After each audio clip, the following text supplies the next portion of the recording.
G'day everyone, welcome back to a new video. First of all, I would like to say a big thank you to everyone for the support on the last video regarding the Casey Council. Your support means a lot to me, and a big thanks to everyone who signed the petition and also watched, liked and subscribed since I put that video out. So what am I going to do here today? I'm going to defy the council and I'm going to do an oil change on my unregistered project car without obtaining a permit, saving me $150 in application fees and $250 to actually get the permit.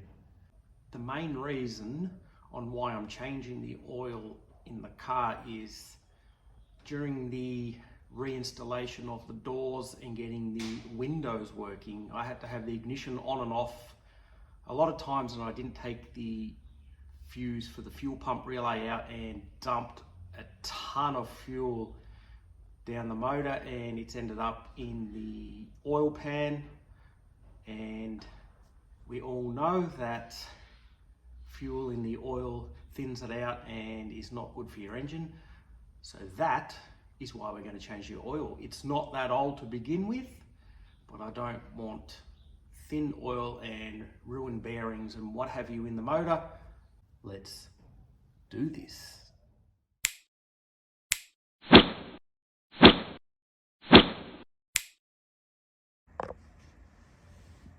Just to show you how full the crankcase is, here is our dipstick, and we're over full, so that's saying you got too much petrol in the crankcase. Change it out, son.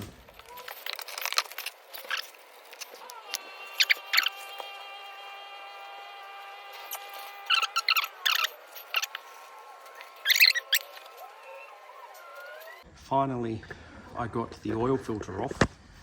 It took me well over half an hour just to find this. So that means I seriously need to clean up in here. If you could only smell how bad this oil is, it's bad. But good thing is there's no glittery, there's no grit in the oil. It's a little thin, but other than that, it's all good. New filter on, Penrite oil in.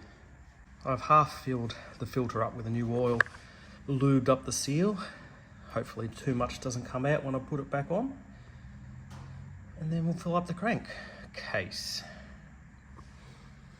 Look at the new oil compared to the old. You know, this is only just ran in the garage and just drove in and out a few times. Looks quite dark.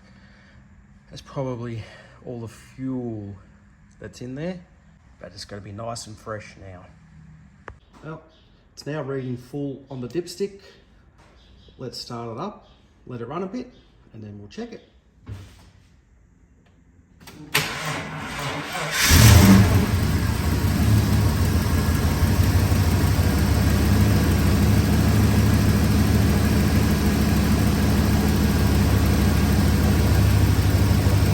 Well, that sounds pretty good, doesn't it? Let it run for a few seconds and we're good to go.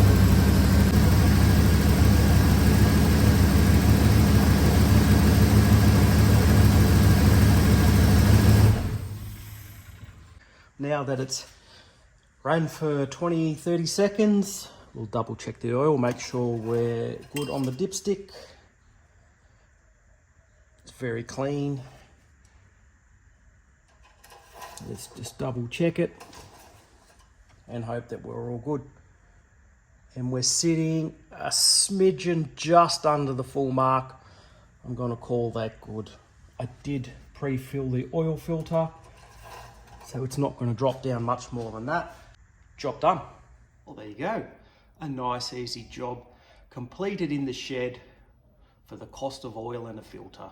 How easy was that? No shenanigans, no running around, getting permits that are not needed, it's all done and dusted. And you know what the best thing is?